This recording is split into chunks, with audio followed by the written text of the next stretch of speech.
Okay, we are live on Facebook.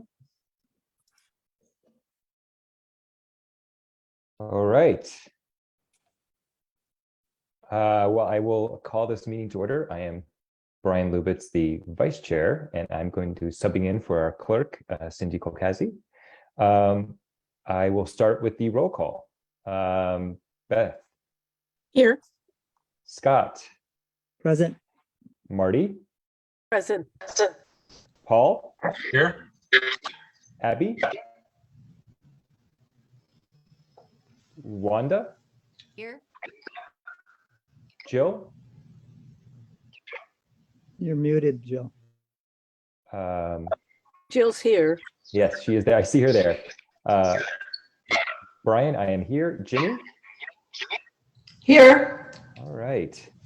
And then now we will do the Pledge of Allegiance.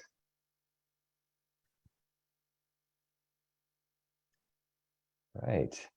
I pledge allegiance to the flag of the United States of America and to the republic for which it stands, one nation, under God, indivisible, with liberty and justice for all. All right. And then does anybody have any statements of conflict of interest? Seeing none, I will pass it over to Marty, our chair. Okay, thank you, Brian. Yeah, the consent calendar only includes the approval of the September minutes. Do I have, well, does anybody have any questions about the minutes?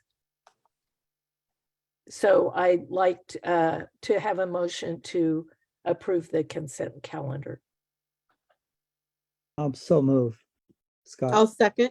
Okay. Moved by Scott and seconded by Beth. So I will go through the roll again. Beth. Yes. Scott.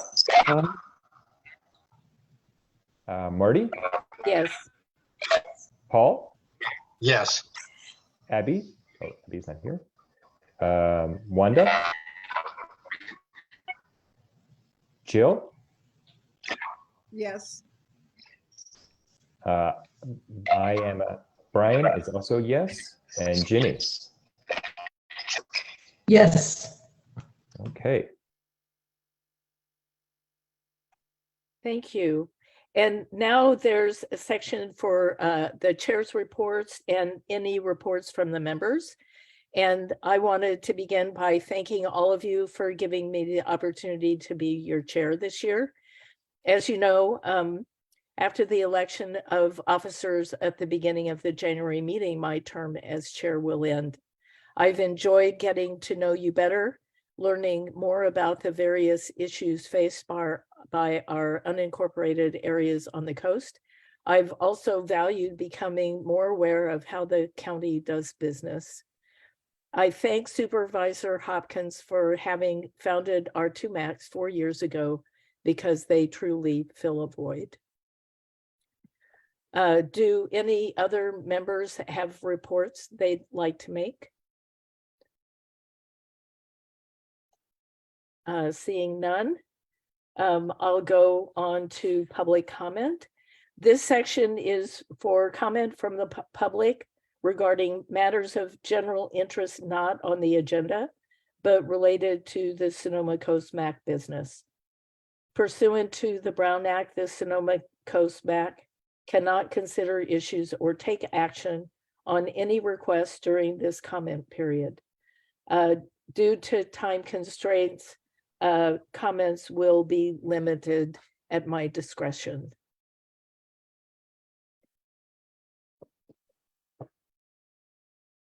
Have one hand raised. Ruben. Ruben, please unmute yourself. Okay. Am I unmuted? Yes. Okay. I'm Ruben. I'm here to bring to your attention an important issue that will impact the coast, and I'll ask for the coastal MAC support in demanding sane and safe regulations regarding alcohol tourism on the coast. Your supervisor is throwing the 5th District under the bus with her lack of support for the winery event ordinance and her insistence on loosening the rules so that more events with less restrictions are permissible. First, some background. For 8 long years, the community groups, county staff, and industry representatives have been working towards consensus on guidelines to address the overdevelopment of wineries and tasting rooms in ag areas and their impacts on rural residents. Those efforts have been approaching conclusion with the 5-0 adaptation of a draft ordinance by the Planning Commission. Then a few weeks ago, the supervisors rejected the recommendations of their own Planning Commission because the wine industry did not approve. By a 4-1 vote, with only Supervisor Gorin dissenting, the board, including Supervisor Hopkins, directed staff to, among other things, reinstate loopholes and increase entitlements. We are outraged by the lack of respect shown for years of citizen involvement and putting, something's happened here. You're okay. Keep going. I can't, you blocked out my screen. Keep I- talking. Ruben, Ruben, go If you hit ahead. escape, You've muted yourself, Ruben.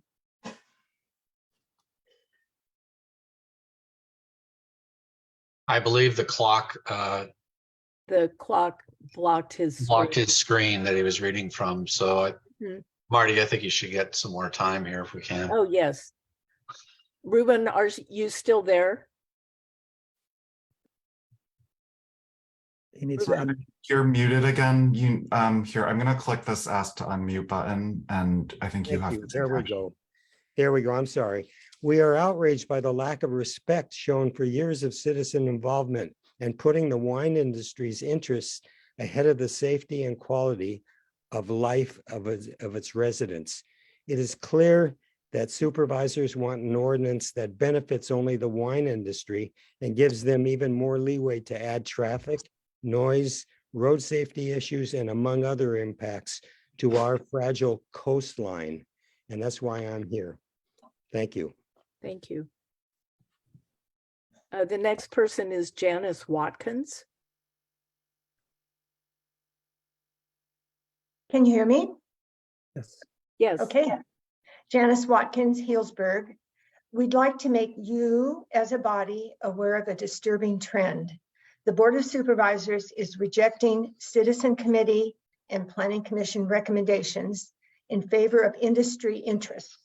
This disrespect for public input was evident in the November 1st winery event ordinance hearing, where the board rejected the Sonoma Valley Citizens Advisory Committee guidelines, which were developed with significant public input, rejected the well-reasoned 5-0 Planning Commission recommendation, and showed disdain and disrespect toward community members who have participated in the public process for 8 years.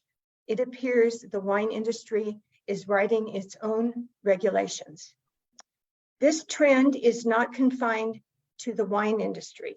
We are also observing dismissive behavior towards citizen committees, while input from the cannabis, ag, and real estate industries is respected. The county is even putting public safety second due to real estate lobbying for development in fire risk areas. It appears the supervisors are using the citizen committees as stage props to deflect the reality that industry representatives have disproportionate influence over decision-making. Our question to you is, why would citizens, other than those representing industry, devote precious time to citizen advisory committees? Thank you. Thank you. Judith Olney.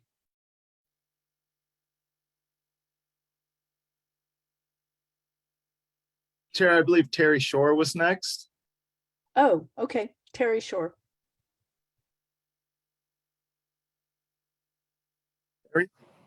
Hi, good evening, everyone. My name is Terry Shore. I'm a longtime resident and environmentalist in Sonoma County.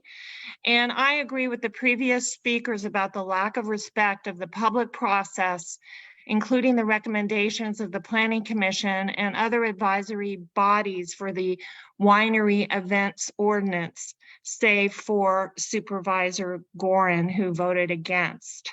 I live in Sonoma Valley in Supervisor Gorin's district that is in one of the most heavily impacted rural community areas by rampant wine tourism, particularly events, weddings, and basically restaurants at wineries.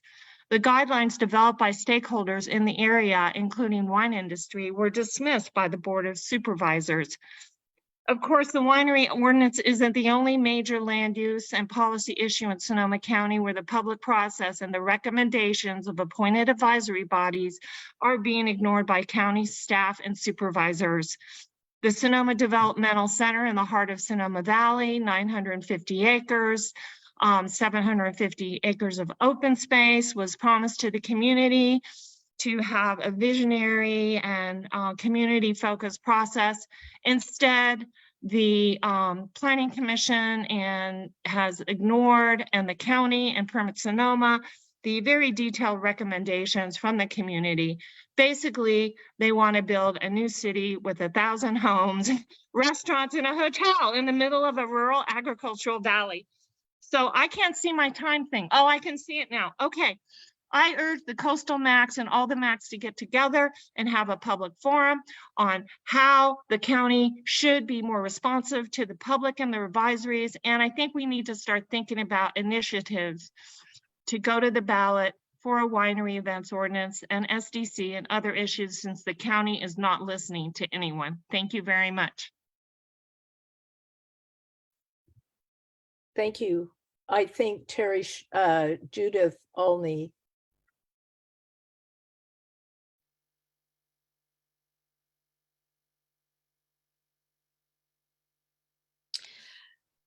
This is Judith Olney. I'm going to speak about water. In this third year of a historic drought, water is on everybody's mind, especially for those in the water-scarce Sonoma Coast region. This year, the new West Sonoma Coast AVA was formed. Currently, it only has 1,000 acres of vineyards planted and 28 winery facilities producing about 200,000 cases of wine from these coastal vineyards. In terms of water use, 6 acres of vineyards use about 1 million gallons of water a year. So the new AVA's 1,000 acres planted uses about 167 million gallons of water per year. However, wineries are the more important factor for water use.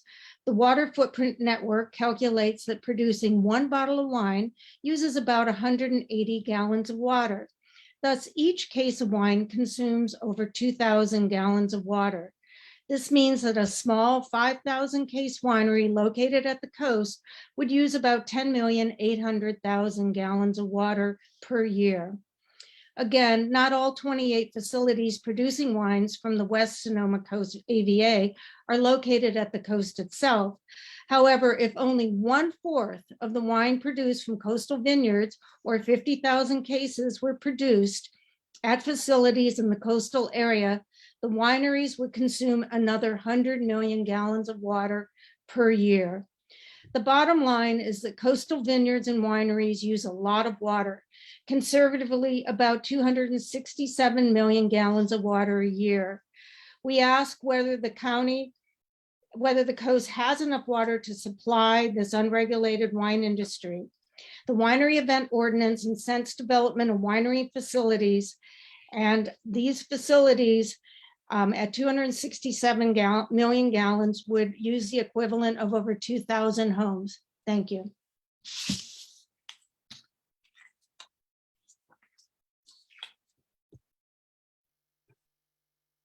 Patty Selwyn.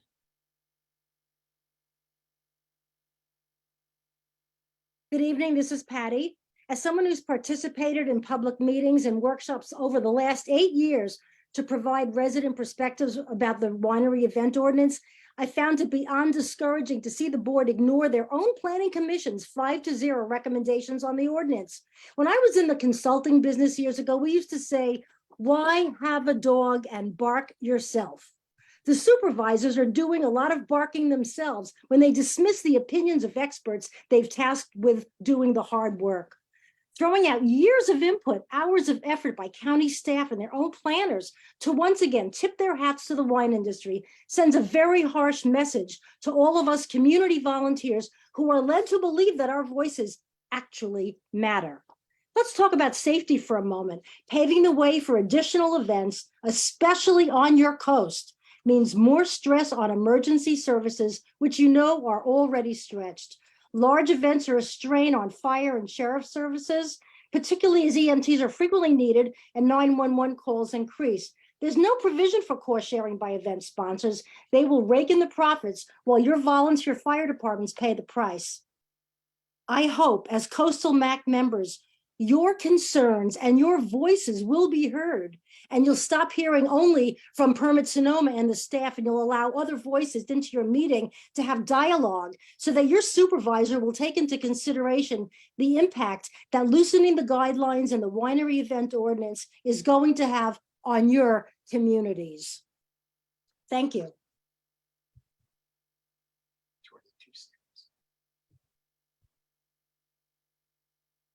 Deb Preston.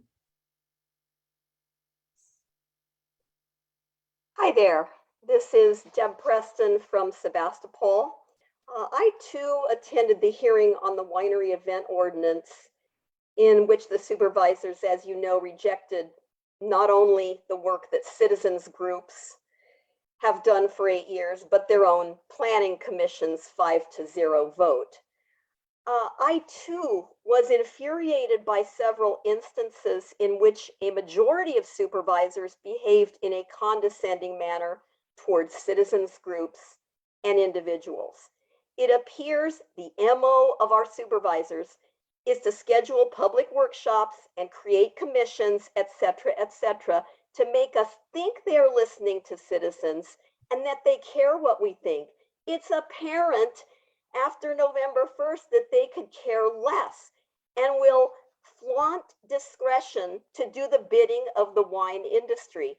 The same day they rewrote the event ordinance, they pulled the Sonoma Valley Citizens Advisory Committee guidelines from the consent calendar, as you've heard previously. Then they reopened it to public comment as requested by the wine industry. This, even though the guidelines were approved 9-0 by the Sonoma Valley CAC. Wine tourism is a significant source of coastal degradation, and loosening restrictions on events is opening a Pandora's box that will inevitably affect the pollution of the coast and the needs of its human and non-human residents. With even more automobiles, more alcohol-infused drivers, greater need for emergency services, more noise, and more light pollution. Once that box is open, there is no going back. Thank you.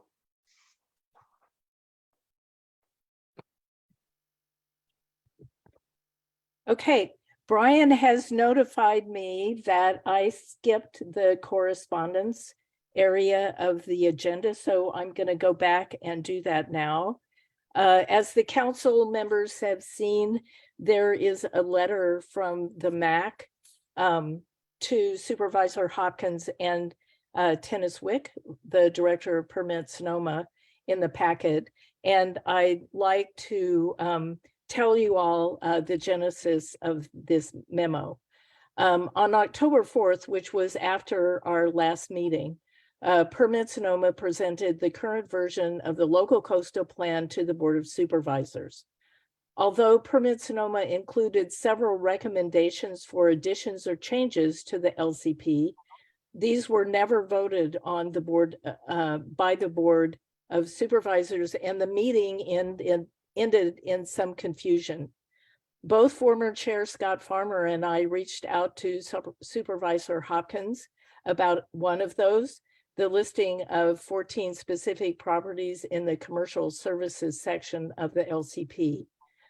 In response, she invited us and Brian Lubitz to attend a meeting with her and the Permit Sonoma staff to review the outstanding issues. The letter in the packet was written in preparation for that meeting, which occurred this past Tuesday, 2 days ago. In writing the letter, we were careful to only mention issues that had been brought up in previous MAC meetings. With regard to the commercial services section, we have asked for that to be reconsidered at the next Board of Supervisors review of the LCP, and we believe it will be. That review will take place sometime after the first of the year, and I don't believe it's been scheduled yet. The fire fuel management program highlighted in the summary report was apparently left out of the LCP version posted for that meeting in error, and it will be reinserted. This program calls for a more streamlined process for obtaining permissions to do fire-related vegetation management. And I assume that the details of how that will be implemented will be part of the administrative manual. We took another shot at more leniency about workforce housing, but we're told that we are unlikely to get any changes beyond the current version because the Coastal Commission isn't willing to relax their requirements any further. Permit Sonoma is currently working to integrate the last request for change they have received, including several from the Coastal Commission, which they did not outline in our meeting on Tuesday. They hope to have a new draft ready by Thanksgiving in preparation for the final supervisor's review after the first of the year. They repeated that work on the administrative manual would begin next, and they plan to do a road show in coastal communities similar to that they did with the LCP. Do any council members have questions about the meeting that Brian Scott and I could answer? Beth. Beth. Yeah, yes. And I'm so sorry. My question actually is regarding how to acknowledge the public commenters. So if I need to come back to that, tell me so. It's procedural more than anything. I don't think you can. Yeah, since it's not on our agenda, we can't discuss it. Yeah, it's. Well, I know we not can't on our discuss it, agenda. but can we just let them know we heard them? I mean, is that even okay or not? You just I did. don't think so. I think it's assumed that we heard them. Okay, thank you. Through the chair, I can provide a bit of an update during my supervisor briefing. It can't be sort of a subject of discussion, but I will address some of the issues that were raised through that. Oh, thank you. Okay. Marty? Yes, Paul. Yeah, thanks, Marty. I was just wanted to looking for the electronic hand. I know. Here, I'll put that up there for you there. I just want to say I'm glad to hear that the commercial services is going to be at least addressed once again, which would be hopefully supportive of what the MAC was discussing back in July. Yeah, thank you. Thanks. Okay. So we'll go on to regular calendar items and begin with an update from Supervisor Hopkins. Thank you so much. Well, I was planning on starting with the fun stuff, but I think since we still have some of the public commenters here listening, I might go ahead and start with an LCP and winery events update. So one thing that I want to mention, because a couple of commenters sort of suggested that this would impact the coast. The current draft of the local coastal plan actually has the most stringent regulations on wineries and tasting rooms and events. I think probably that you can find anywhere. And if you go to the agricultural resources element on AR12, page AR12, you will see that vineyard is actually a coastal development permit is required for that. So it is not a ministerial process, which is what it is in the rest of the county inland, but it is in fact discretionary. And furthermore, the only kind of agricultural processing that would be allowed would be a direct agricultural processing, which would mean a creamery or a winery with no tasting or events permitted whatsoever. And so the only place in the coastal zone in which tasting could be permitted would be in commercial zones. And that is also the only place that an agricultural promotional event or special event would be permitted. So in fact, there are extraordinarily robust protections in place for the coastal zone in the draft proposed version of the LCP.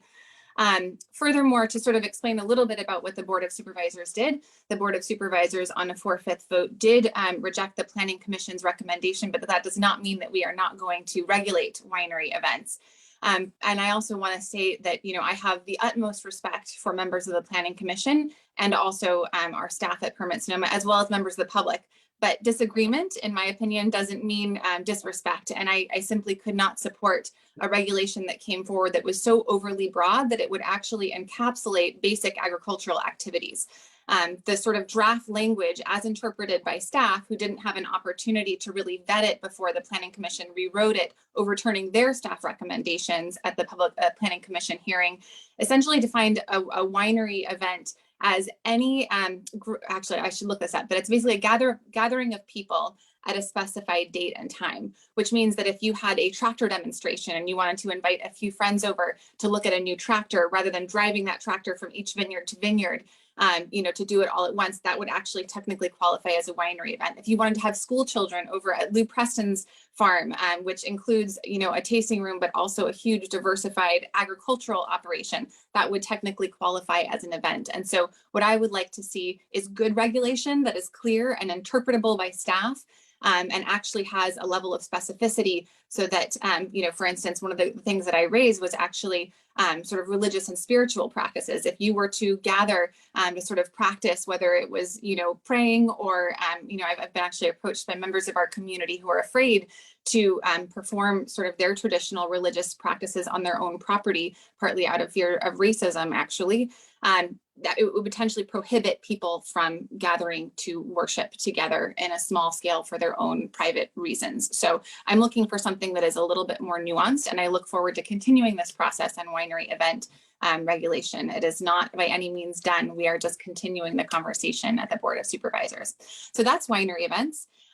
Next, I wanted to give a very brief, just high-level update on some conversations that we've been having around the needs of our fire services. And I wanted to thank Scott Farmer for his leadership in the North Coast, as well as the better half, perhaps, of Paul Plakos, who are really working to come up with a holistic vision around not just sort of fire services, but also looking at EMS, at long-term infrastructure needs and long-term vegetation management needs. And so I just wanted to acknowledge that we have been participating in sort of a series of meetings designed to, you know, develop a vision that will be a very expensive vision with a very significant price tag, but that having that vision will then enable us to identify potential funding sources and go after that. We're also engaging with similar conversations between Monterey and Gold Ridge right now. So with that, I want to jump to, I think that actually Chair Campbell provided an excellent overview of the LCP meeting and conversation. So I won't go into that any further detail, but the good stuff, which is that I am actually going to ask you right now to ask me for money. I want to get your money, your taxpayer dollars, back to you. And we have a number of really exciting funding opportunities. First off, you're all aware of our Tourism Impact Fund. We have a healthy balance in that right now. So we are actively seeking projects through the Tourism Impact Fund. Some of the things that we like to try to prioritize through TIF is actually like vegetation management or resilience or sort of emergency response. Those kinds of things would be really great projects for our Tourism Impact Fund. We also actually have some vegetation management opportunities through Transportation and Public Works. So if there is sort of a critical road that, you know, is really in strong need of vegetation management, please feel free to forward that on to our team so that we can look at prioritizing that, because we're kind of getting a new tranche of funding allocated for that sort of on an annual basis. And that will allow us to kind of plan out, you know, over the years, where do we really need to invest those resources. And then the big funding opportunity, which is really exciting, is our Community Infrastructure Fund, where we were able to secure $2 million of funding for the 5th District during budget hearings. And so we've already got some communities coming forward and trying to prioritize what investment they would like. but I would love for each of you as the representatives and leaders in your community to come forward with specific requests, and you can email those directly to our office. And you're also welcome. We don't want to get too far into actual deliberations tonight since it's not on the agenda, but you're welcome to ask me any questions. To give you a sense of scale, we would love to entertain applications or ideas that are in the, say, $20,000 to $120,000 range of funding. And we really were trying to prioritize first and foremost bike and pedestrian safety and infrastructure. So, anything to sort of try to make sure that whether it's kids trying to get to schools or folks being able to walk to businesses, those kinds of things, which I know is a little more challenging on the coast when you've got Highway 1 as kind of the big dog in the room. But then second to that, really looking at resiliency projects.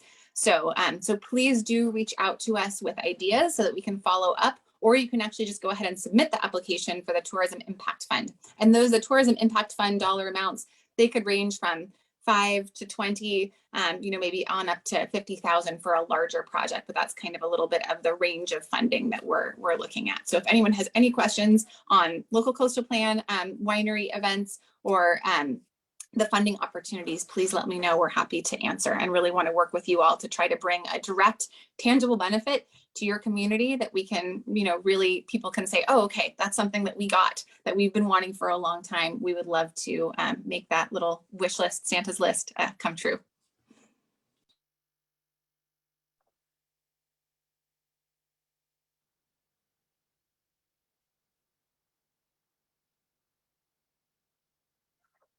You're muted, Marty. Marty, you're muted. I kept clicking and unclicking. Beth, is your hand still up from before, or have you raised it again? I raised it again. I have a question for Supervisor Hopkins, if this is the time. Yeah. Supervisor Hopkins, with these funds, could they be applied to vegetation management on Highway 1, or would it have to be just on county maintained roads?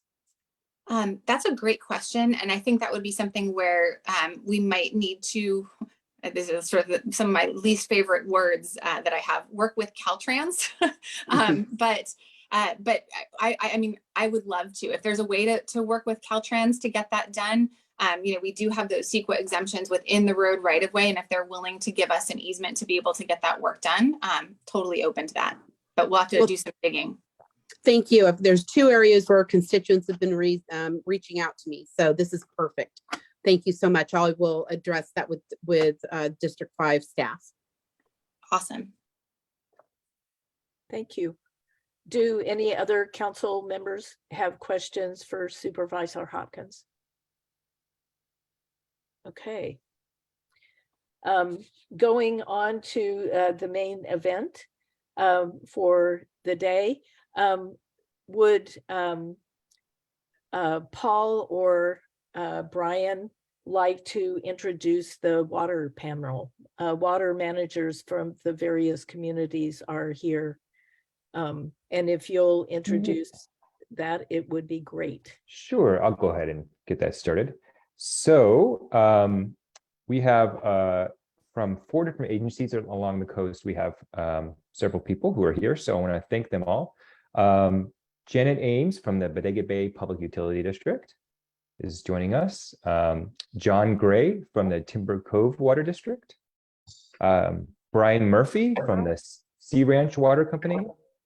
And then we also have, not on the agenda, but who are joining us as well, is Jamie Dunton from the Russian River Utilities, which runs several small water agencies along the coast, and along with Stephanie Vogt, who's also here as well. So we wanted to start with just an introduction about each of these water systems. So Janet, if you would like to start with a little information about the BBPUD's water system. Yes. So our district was formed in 1948. It was a water district to begin with. In 1975, we also became a sewer district. We have 21 miles of water mains. We have 3 well fields. We do have a well field at Salmon Creek, but we do not utilize that. Pumped out of there since 2013. We have storage tanks. Excuse me. We have around over 1,100 customers, ranging from, and business customers from the parks to Coast Guard Station, to the Marine Lab, and the Marine. That's a little bit about our district. Great, thank you. John Gray from the Timber Cove Water District, are you? Yeah, hi, thank you for inviting me. Well, I'll tell you a little bit about the Timber Cove Water District. We're about halfway between the mouth of Russian River and the Sea Ranch. And I'd like to touch on briefly on some challenges we face and, our progress and what kind of challenges are lying ahead. First of all, we're actually in good shape. I've heard some comments, some folks believe that we truck water in. That did happen back in 2015, but that was a mismanagement issue. It was not a source capacity issue, and that issue's long since been corrected. In the past, we've had some problems with some lack of required financial transparency, reporting, auditing. We had some water quality issues and some compliance, but we're back on track. Those things are in our rearview mirror, and we're looking good. Our water supply is in very good condition. Our water quality is excellent. And we were able to fill our reservoir to the overflow during, quite frankly, the worst drought we experienced in many years. We are current on all financial reporting, and better yet is we have these problems. We put in some processes so we won't have those type of mishaps going forward.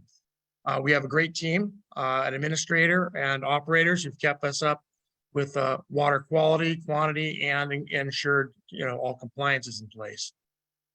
We serve 272 properties. Only about half of those are built out though right now, and the Timber Cove Resort. Our reservoir holds 9.5 million gallons, and we pump it directly from the Timber Cove Creek, which is really kind of a pristine water source. We gather it right before it spills over to the ocean. During the wet season, we fill the reservoir by pumping it from the creek, and we treat that water directly. We have 3 storage tanks of treated water that hold about 200,000 gallons. Once treated and filtered, that water is all gravity fed to the district customers. During the dry season, we use a reservoir which is 25 feet deep at the spillway. We were at 100% capacity entering the dry season in July, so that's a good thing. And now as we were entering into the new wet season, we're still over 20 feet and about 80% of capacity. So unlike much of the state, we're in pretty good shape on overall supply, and we have not had to ask any of our customers for voluntary reductions, and hope to be able to continue along that path. In the past couple of years, we've made some significant progress. We've added infrastructure that's had a positive impact on our water quality. We've added an electronic system that alerts us when the water flows are unusual, so it actually pinpoints if we have leaks, which is a great thing. It also monitors our chemical levels. We also just installed the diversion valve to enable servicing at different pressure zones without interrupting service to our customers, which we had to in the past. And we've done a complete diamond mapping system and we're going to be installing new meters to all district customers. So sounds like a good story. And so while we're in good shape overall on supply, we do have some challenges, and I'll talk about those.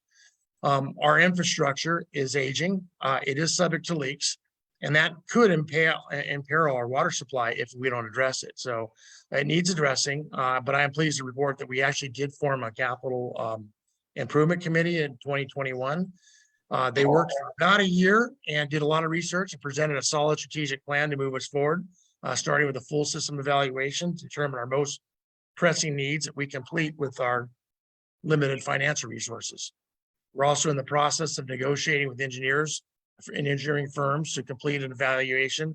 And we're also in the process of applying for grants to try to take advantage of some of that infrastructure funding that's out there. And hopefully that the state can help us with some of those much needed improvements.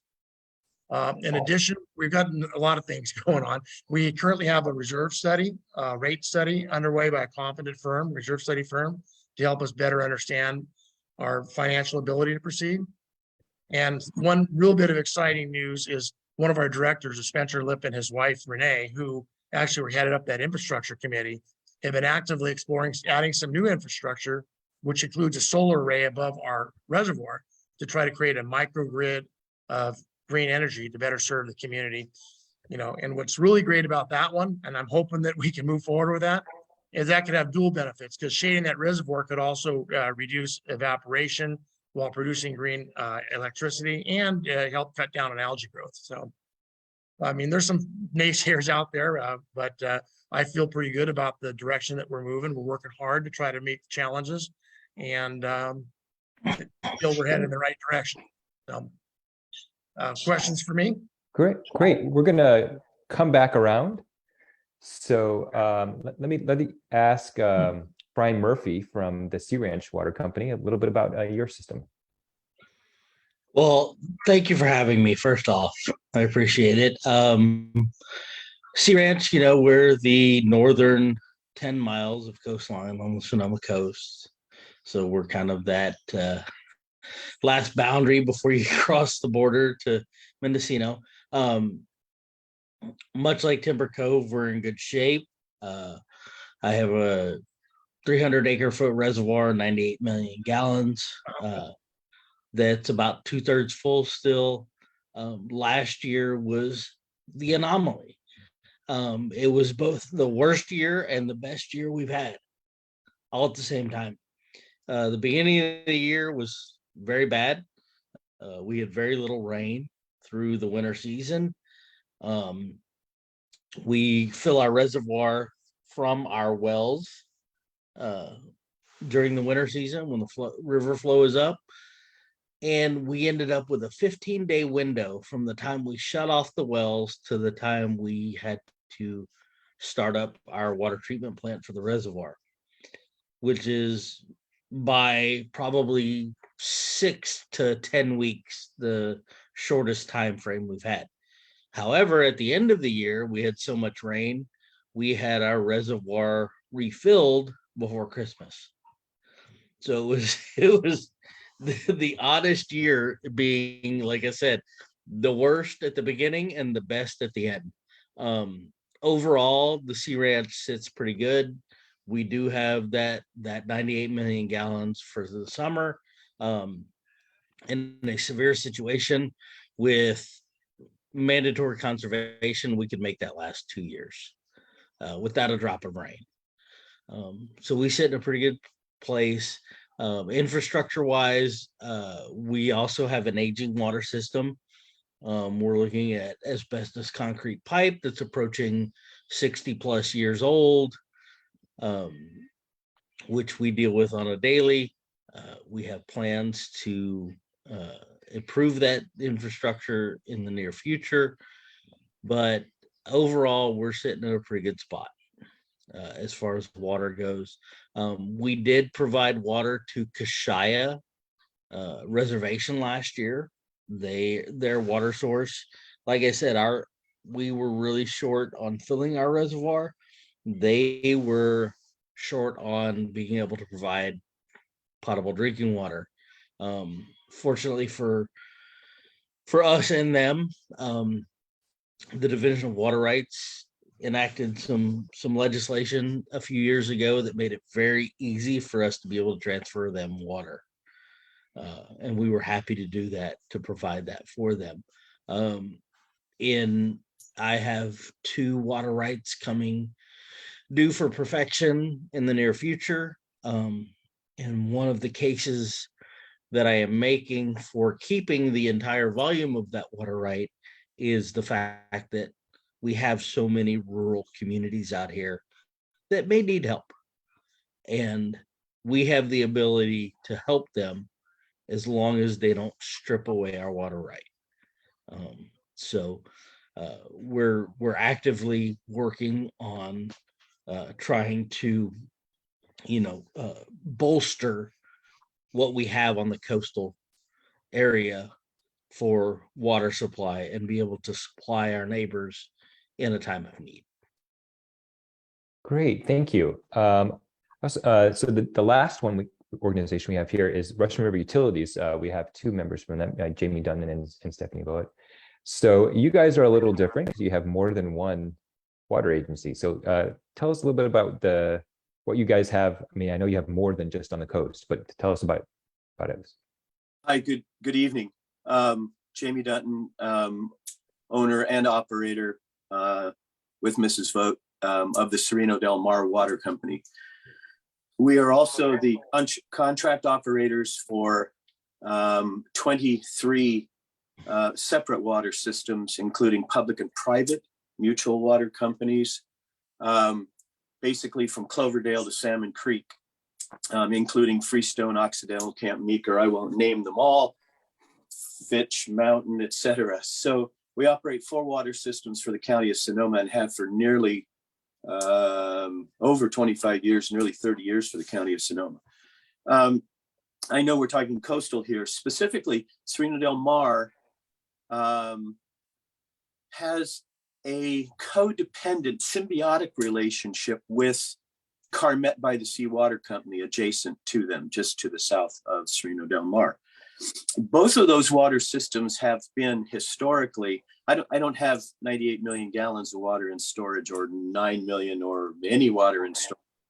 We are dependent on a water right provided by Carmet from a couple of side hill wells that produce, depending on the season, anywhere between 5 and 7 gallons per minute, and water rights which allow for the diversion of water, surface water from the Scotty Creek, and alternately the underflow of water from Scotty Creek, and an additional 4 active wells along the groundwater wells along the edge of Scotty Creek.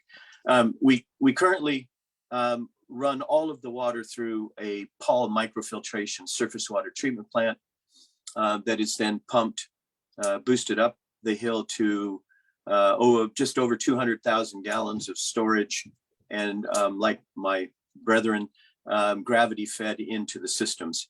The relationship with Carmet was something that came about because we put in the microfiltration plant some serious upgrades to the Sereno Del Mar plant, which was basically an old Roberts filter, an old Culligan, really, if you want to, iron removal plant. Carmet was up against it because it looked like, at the time, the DOHS, Department of Health Services, that's how far back we go, was going to require them to put in a surface water treatment plant. That would have cost them probably $500,000. This was 25 plus years ago. Well, it made no sense for them to put in a surface water treatment plant if we had just completed one a mile or 2 up the road. So what we did was we ran a raw water line, a 2 raw water line to the collection, a stainless steel tank near our treatment plant, and then ran across country a 6-inch PVC line back to Carmet to provide them water from our storage. So that's actually a 40-year agreement that now is in its 22nd or 3rd year. So we're a little different. It is without rain, it becomes really touch and go on that portion of the coast that we operate with regard to Sereno Del Mar and Carmet. Salmon Creek is not a problem. Salmon Creek, we tapped into a spring that had been there for probably 100 years, improved that, put in a microfiltration system there. That is a county-owned system that we contract operate for them. So that's basically it in a nutshell. Great. Well, so I guess a lot of the questions that we've been hearing, obviously you guys have touched on somewhat, which is basically what happens if there's a drought? Do we have enough water? And from the summaries we got earlier, I think that is, as we can tell, is very different from various places along the coast. So I live in Sereno Del Mar, just north of Bodega Bay. And so I do have seen that impact. But I guess the question is, that I've heard from a lot of folks is, what happens when there is a severe shortage of water?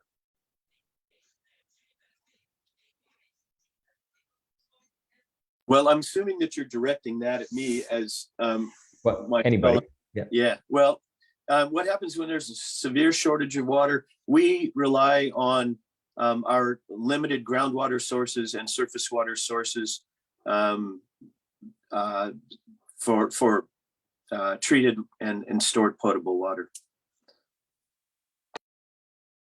Okay. And then, so one of the questions which we discussed is, if there was going to be a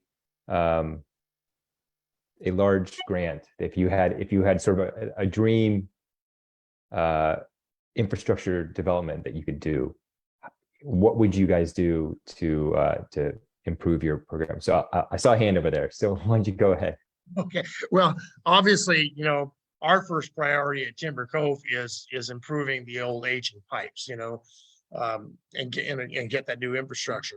But in all honesty, I think take a look at Timber Cove. We're pretty fortunate of our location and the amount of water that we actually get there. And I heard Jamie talk about being able to, or Ryan talking about helping others outside their immediate district. We can't do that. I'd like to be able to do that. So I would like to be able to develop additional water sources so that we could expand the district.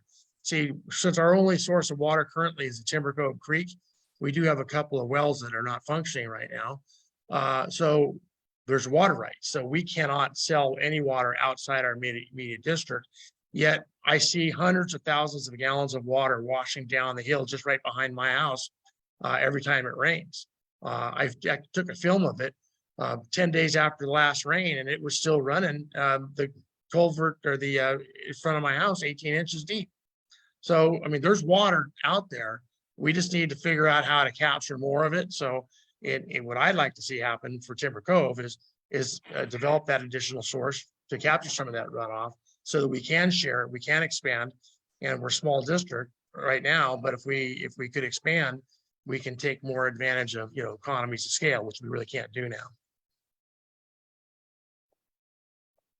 Great. Anybody else have any thoughts on that?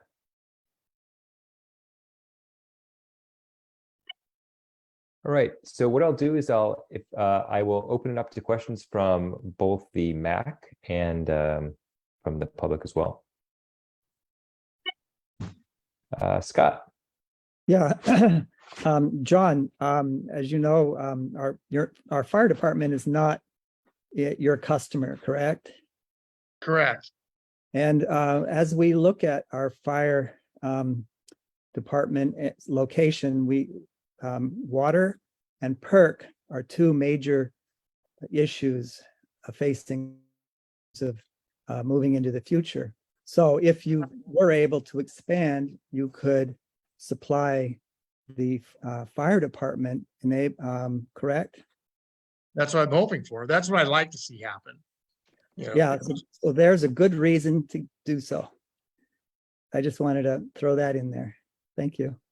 The fire department does have access to our water, and they will take it from the hydrant of water, from the raw water, right directly from the reservoir at times when they need it. And of course, we're good with that. Well, that's for fighting fires, but in order to support firefighters living at the fire department, Right. they need additional.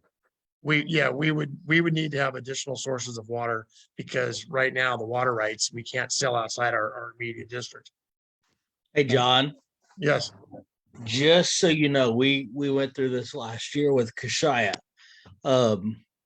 The wonderful thing is that the Division of Water Rights a few years ago put in some legislation that makes it very easy to sell outside of your place of use. So what we did with Kashaya, all I had to do was send an email to the Division of Water Rights saying that I wanted to add Kashaya Reservation to my place of use temporarily. And I gave them a time limit and a quantity of water that we would sell them. We did 1 million gallons over 6 months. And they do a public notice to that for 15 days. Once that public notice period is up, it's approved. You can sell water to this newly appointed place of use. So that it's very simple. As far as any other agencies, I contacted the regional board. They were very accommodating, saying we will not get in your way. We're CPUC regulated. They said the same thing. Hey, do what you have to do to help these people. We will not get in your way. So it's a pretty simple process, and we can help you out with that. We've been through it. Oh, okay. Well, maybe I could talk to you a little bit more offline, because we actually had someone request it, and after a lot of research, we were told we couldn't. So Yeah, and I did the same thing. I went down the rabbit hole and thought, oh my God, this is going to cost us tens of thousands of dollars. And how do we help these people? And luckily for me, we have a resident on the Sea Ranch that is the former head of the licensing division of the Division of Water Rights. And that helped out tremendously in the long run. So anything we can do to help out, we're always here. all right, terrific. Thanks. Appreciate that. All right, Paul? Yeah, John, you had mentioned that you're putting in new meters, and we have something at Sea Ranch. Brian Murphy can speak to this more than I can, definitely, where we have program Ion Water, and every homeowner can actually look at their usage on a daily basis, and you can set up alarms where it will notify you, if your water goes beyond certain limits that each individual owner can send. So, and just as an example, earlier this year, I had in the courtyard, I had put something on the hose bib, and I guess I had a little drip. And the next morning, I got a knock on my door from the water company, and they said, "You got a little drip going." And went out there and found it. So it's pretty amazing, the detection that can happen. So I'm wondering, with the meters that you're putting in, is it going to give you the capability of remote monitoring property by property? Because of the signals in the area, we have to do drive-bys, but our operators drive by frequently. We looked into that to where we could actually have it, say cloud-based. We couldn't, just because there's just not enough signal. But the meters that we are putting in, they will notify the operators who drive the district daily if there's unusual usage. So yeah, so it's a far cry from where we're at, where you have to actually get out and open the hood and look into it and write down the numbers. And no, they capture that data just by driving by as soon as they're installed. The meters are just starting to roll in now. We purchased them, oh God, almost a year ago, I think. They're just now starting to get here. And I'm also wondering, John, about the expense of those for maybe some other smaller agencies, that if those are expensive, is that something that they could use? Is that considered an infrastructure improvement that the county could help with? It is an infrastructure improvement. If we can get help, that'd be great, because it costs us about $60,000 just for the meters that we purchased. Right. Yeah. And Paul, I appreciate your question on the county. John, just so you know, the state right now has $150 million earmarked for small water systems for drought resiliency. I know, we're in the process. Qualify for. Yeah. We're in the process. We're actually undergoing the grant applications right now. Very good. Yeah. Glad to hear it. Why not? If we can take advantage of it, go for it. Absolutely. Great. Beth? Yes, my question is for Janet with Bodega Bay PUD. Janet, are there any plans to be putting more sophisticated readers on the residences in or businesses in Bodega Bay? Right now, we have a combination. Our meters are older ones that we do still have to read manually, opening the lid, reading the number. And we're implementing new ones as they age out. These are, they have ERTs on them, so you can read them by a handheld. But we still don't have meters that looks like the other utilities are using now that have the leak sensors. We have over 1,100 meters, so it's quite costly to do that. So at this time, we don't have that. Thank you. Okay, Wanda. Yeah, thanks. This is maybe for Jamie, but I just didn't hear Jenner mentioned, and I was wondering who provides the water for Jenner. Thanks. Jenner is Jenner is a county-owned water system, and we're the contract operator for the Jenner water system. That is a direct diversion from the Jenner Creek, run up the hill again to a Paul microfiltration system, and then stored in a 100,000 gallon bolted steel tank. Great, thank you. Uh-huh. Okay. All right. I do not see any questions for the public. Okay. Does anybody else have any questions? Anything else about our local water systems? Yeah, Brian, I do again. Go ahead.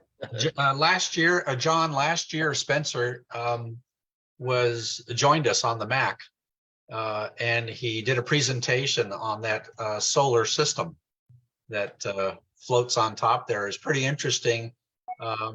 If you get to the point of actually putting that in place, we'd be interested. I think I mean, it might not benefit us here at Sea Ranch, but who knows?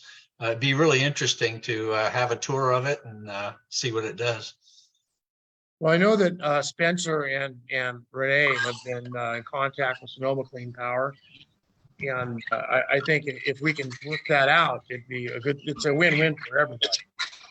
And hopefully we'll make some, it's still very much alive, let's put it that way, but he's still chasing it. Ginny, do you have your hand up? Yes, I do. Yes, thank you. I have a question for Brian Murphy. I believe that he mentioned that there's a mechanism in place that he discovered which allows the selling of water. And I assume that he meant in the context of company to company, or is it possible to sell the water to a member of the public as well? It is possible to sell it to a member of the public. Because so the tribe, we did it to them. We added their parcel number, their APN, to our place of use. So I could essentially add anyone's APN, county APN, to my place of use and be able to sell them water. So would the public be able to get wholesale rates, or would they be paying a retail rate, or? We sell it at the same rate we sell to our customers. Okay. The only savings is they don't pay a meter rate because we're not providing them a water meter. So they just pay the roughly 1.97 cents per gallon. Thank you.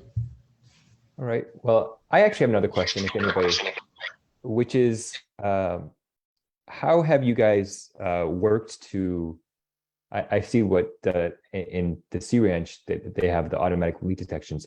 how else do the other agencies work to detect and prevent leaks? Well, I can tell you that we just recently installed with XIO a SCADA system. And what it does is it monitors the flows from each tank. So if a leak happens, we get alarms and it'll let us know that there's an unusual water flow going, and it isolates the specific area. So our operators are able to find it pretty quickly. We had a leak back in, I'm gonna say 2016 or 17, that we knew we had a leak, but we'd lost 110,000 gallons before they found it. Well, we just had a major leak recently, and they found it like within minutes. So it's an electronic system. It just monitors the flow, so you know which region the leak is happening in. Thanks. Janet? Yes, we have that same. We use SCADA, and it does monitor the flows of the tanks, and alarms go off. We have someone on call all the time that is capable of responding. Great. All right. Okay, well, unless anybody has any other questions, I think Jenny had a question, her hand up earlier. Like, Jen, Paul and Scott have their hands up. Jenny asked the question. yeah. Did I miss anybody? Paul has his hand up, and I think Scott was raising his hand. For me, it was just to say that Jenny was raising it earlier. Okay. All right. Wait, we have an attendee question. Okay. Can somebody let Pat speak? Go ahead. How you doing? I just had a question about the $150,000 or I'm sorry, $150 million from the state money for improvements, and I wonder if that would qualify for building a new tank in Serena Del Mar. We lost the tank a couple years ago, and we have less water storage now than we used to. And of course, the drought or a continuing drought is a concern, even though they've been doing a fine job providing us water so far. It'd be nicer to have more capacity. I can speak to that, Pat. It's anything to do with drought resiliency. So as long as your district can market that as drought resiliency, it will qualify. And they've given large grants. I mean, as large as $9 million for projects. So I definitely think that falls within the purview of what they're looking at for small water systems. Jamie, did you have a comment? Only that, hi, Pat. I will look further into that and see if that replacement of that tank would qualify under this program. As I understand, the program was a $1.3 billion over 10 years, $130 million a year. And I'm not sure whether our tank would qualify under that or not, but I will certainly look into it. Thank you. Great. Okay, so I do not see any more hands. I think Paul, I see Paul's hand is up. Yeah. Oh, go ahead, Paul. My hand is, yeah, I just wanted to ask the different agencies, I'll call it, that obviously on the coast, we have a lot of tourism. The populations fluctuate a lot. I know at least at Sea Ranch, there's a number of second homes too. And just to ask how you see the usage change by month. And unfortunately, if it's tourism, my guess is that the usage would increase during the drought months themselves. And what do you do about that? We do use more water in the summertime. I mean, there is more tourism. The Timber Cove Resort uses quite a bit of our water. And of course, I'm kind of grateful for it because it's also a large part of our income. So, you know, what right now, like last month, for instance, their usage was way down. Their occupancy rate was way down as well. So I don't know. It's just you're going to use more in the summer than you use in the winter, but it hasn't really been a problem thus far, at least for us. We're a small area, small district. You got one resort and, you know, a couple dozen Airbnbs, right? It's kind of the same on the Sea Ranch. It definitely goes up during the summer months. But as long as we have a decent amount of rain, we've never had a problem. I should go back and say that even in the 2015 drought year, with COVID over 2020, 2021, when our occupancy and our usage skyrocketed beyond what's normal, we never had a problem with a shortage of water. We definitely see an increase with the summer months, as all water systems do, I believe. There is no commercial enterprise in the Sereno Del Mar or Carmet, other than, I suppose, bed and breakfast, not bed and breakfast, but rentals. So we do see that. Some of our worst offenders, as far as high consumption goes, are people who come into the area who are not aware, like all the old timers are aware, that it's a water scarce area. And so, you know, long showers and hot tubs and washing cars and that sort of thing has been a problem in the past. But, you know, a call to the customer or to the owner of the home and say, hey, listen, we need you to tell the people to conserve water, has actually worked for us in the past. So yeah, we see a blip when people come in.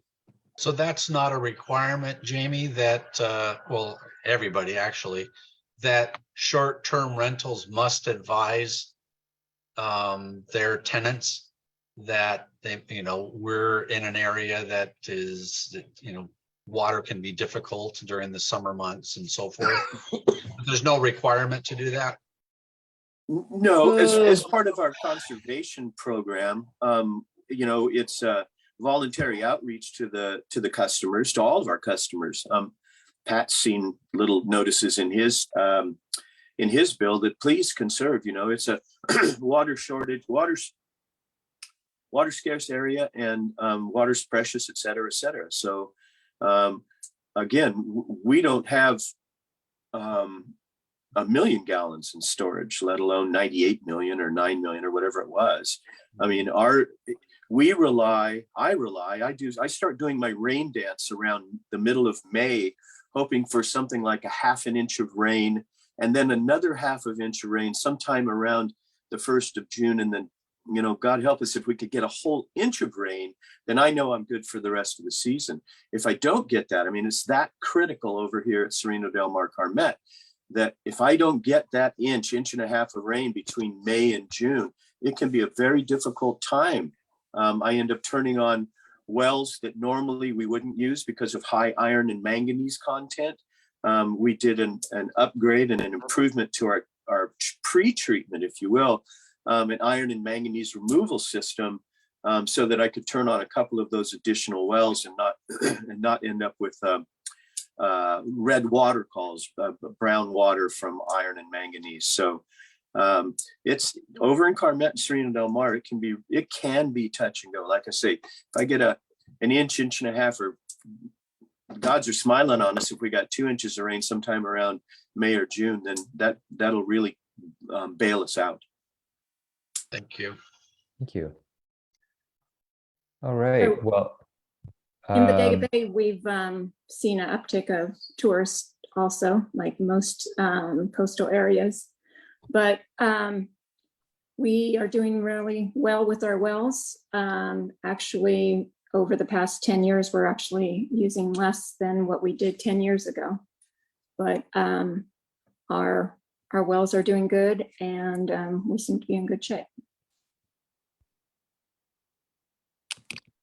Great. Well, I want to thank everybody who was able to join us, all the agencies and everybody who asked questions. So thank you so much, and we really appreciate it. And thank you. Thank you all. Thank you so much for joining us. And it's good to hear everybody's stories and make some connections possible among you. Thanks for having us. Thank you for the invitation. Thank you. Thank you. Take care. The next item on the agenda is the next two items are proposed letters from the MAC. One about broadband development and the other about state parks funding that is affecting our area. Scott Farmer is proposing each of these, and he's going to address them one at a time in turn. And this is with a view of having the MAC vote on whether we want these letters sent on behalf of the entire MAC. And the letters were in the agenda packet. Scott? Hi, thanks. Yeah, this is our classic role as advisors. I'll just read it so the public can hear it, and just bear with me. This one's to the first one about broadband, and I think it'll explain itself as I read it. It's to Supervisor Hopkins and a whole host of carbon copy recipients. For Sonoma County to be viable, indeed vibrant, ubiquitous, high-speed broadband is essential. Our coastal unincorporated rural communities are withering due to the demographic graying of our full-time residents and the loss of full-time housing to short-term rentals. The economics of living where housing costs are increasingly high and employment insufficient to afford to raise a family here must be addressed. Young families just can't live here without employment sufficient to, simply put, live here. Robust connectivity provides the link to jobs. During the start of COVID-19 isolation, the Sea Ranch experienced an increase in house sales and full-time residents. They have fiber optic network to every home and business. COVID-19 has taught us that we can live where we wish and continue to participate in our vibrant California economy, indeed the world economy. Our children can return to raise the next generation here, anywhere. To this end, we strongly urge the County of Sonoma adopt a plan to bring fiber optic internet, the gold standard, to every home, business, and agency within the borders of our county. The current array of private internet providers simply cannot, will not reach to the corners. Their business model, simply put, states too far, too few. To overcome the private sector economic realities, we urge the county to municipalize a fiber network to all users. By installing and providing fiber with light, that is, an open source network, consumers can choose which provider they like at an affordable cost. The providers will not have the burden of building and maintaining infrastructure and completion. I should change, there's a it says completion. Competition is, we need to change that, will drive them to offer improved service. With all served at the speed of light, disparity of connective access is gone from the conversation. The tools to enter the internet and understanding the how and will, and understanding the how will remain, but we know how to provide and to teach. We know this will take funds and time to fill it fully complete, but if we don't plan to include everyone now, we never will. California Department of Technology, Golden State Connect Authority, and the California Middle Mile Project move the hope of fiber-based internet connectivity very much closer to expectation. This project is moving forward now, and if our communities are to be integrated effectively, we must participate now. Local entities, in quotes, are the local voices at the table as the blueprints are being drawn up. However, as our coastal communities are unincorporated, we lack and need a voice at the table. We know our communities. We long for real connectivity. we ask that the Sonoma County Board of Supervisors, you, be our local entity, in quotes. We stand ready to support you with detailed neighborhood realities. Funds are being committed now. Time is of the essence. The Sonoma County Coast Municipal Advisory Council advises and requests the Sonoma County Board of Supervisors adopt a plan to municipalize a ubiquitous open source fiber optic network in Sonoma County. That is to be acted upon now while the opportunity is still ripe. That is, that this plan provide for specific allocation of resources for effective inclusion of all county rural and unincorporated areas in the planning process, such that unincorporated Sonoma County is fully represented in planning and the final plan. Sincerely, all of us. So I'd like to request a motion at this point that we concur with this letter and ask that it be sent. And this motion will allow us to discuss it further. So can I would say there's that one word correction where it should. yes, with the, and I made a note of that word, Scott, so we won't forget it to change it. Jill, were you making the motion? Yes, I would make that motion that we move to accept that letter as corrected and send it out under the signature of the MAC. Okay, do I have a second? I second. Okay, thank All you. right. Okay, so that was moved by Jill and seconded by Jimmy. Okay.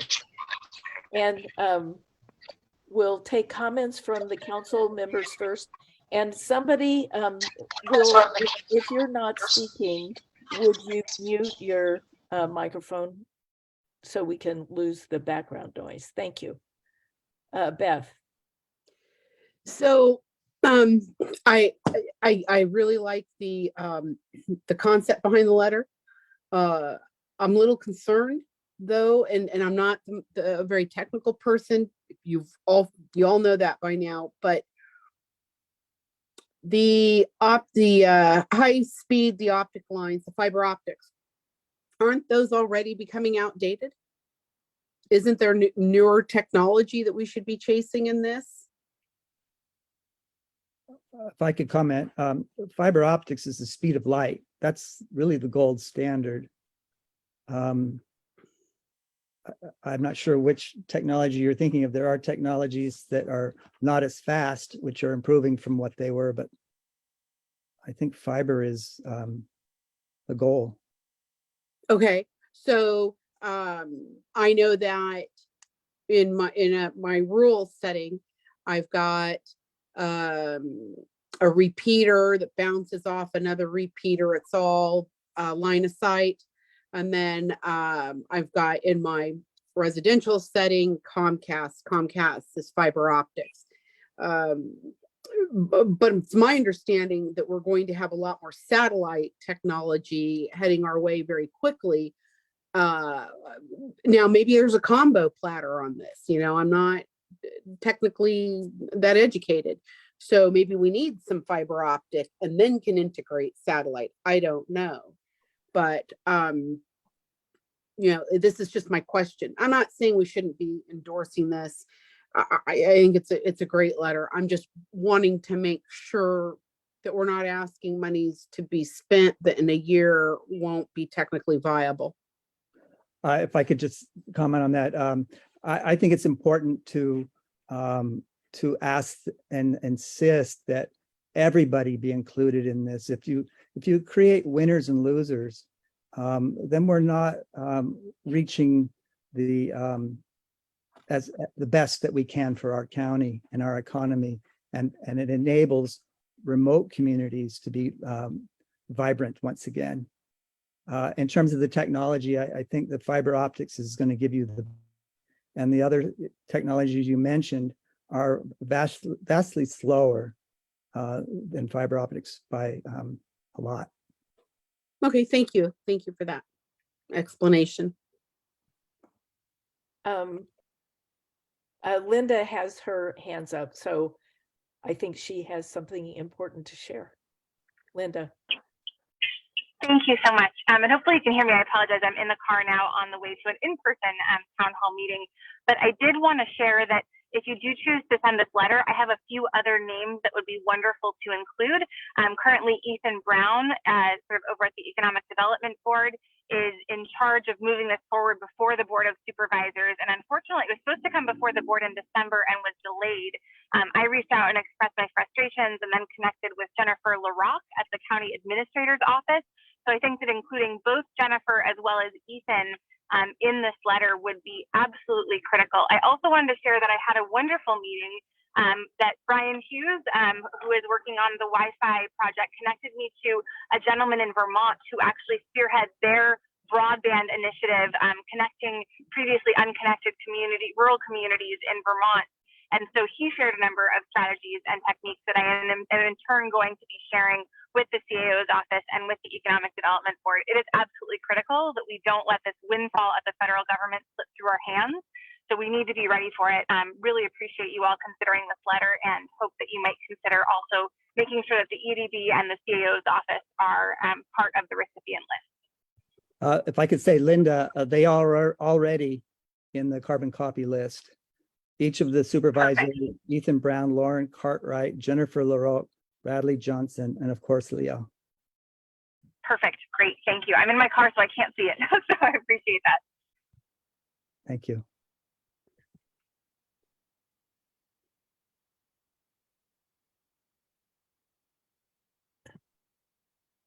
Okay, Brian. You're muted, Brian. You're muted.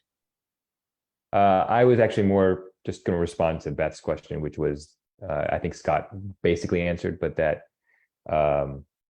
fiber is still as Scott mentioned, it's the speed of light. You don't really get faster than that.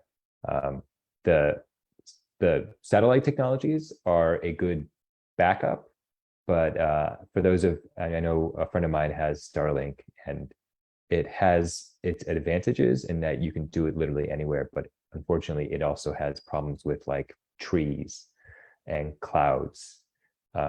So if we can get fiber to as many communities, rural communities and communities along the coast, the more people that have access to hardwired internet, the better.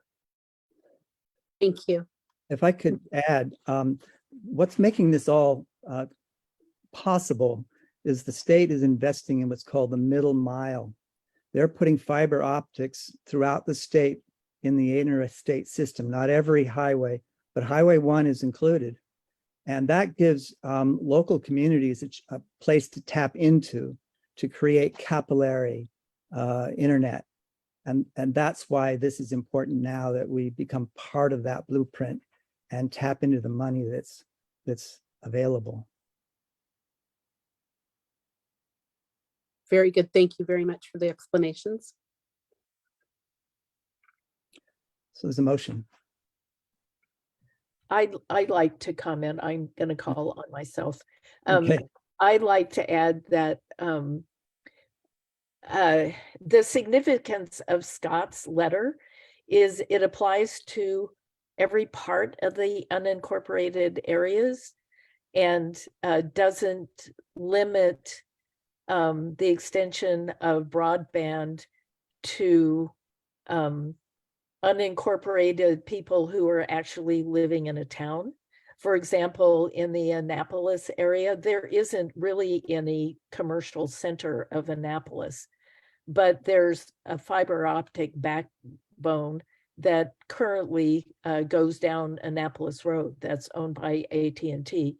And the people in Annapolis don't currently have a voice to be represented in this planning process for making the fiber optic available to them. And they have a real hodgepodge of ways that they get broadband, and it's often substandard and also extremely expensive. So I support this letter. And Wanda, you have a comment to make? And Yes, thanks. Yeah, just real quickly, here in Fort Ross district, we have the same situation as Annapolis. Years ago, down Fort Ross Road, fiber optics was put in, to go further down the line. So if there's any way that, we could be tapping into that, that would be wonderful. So just wanted to say that. Thank you. okay, thank you. So I'm going to call the question. Brian, do you want to? Absolutely. Let me just go back up to the list, make sure I don't miss anybody. All right. So on the motion about the letter broadband, Beth, Yes. Scott, Aye.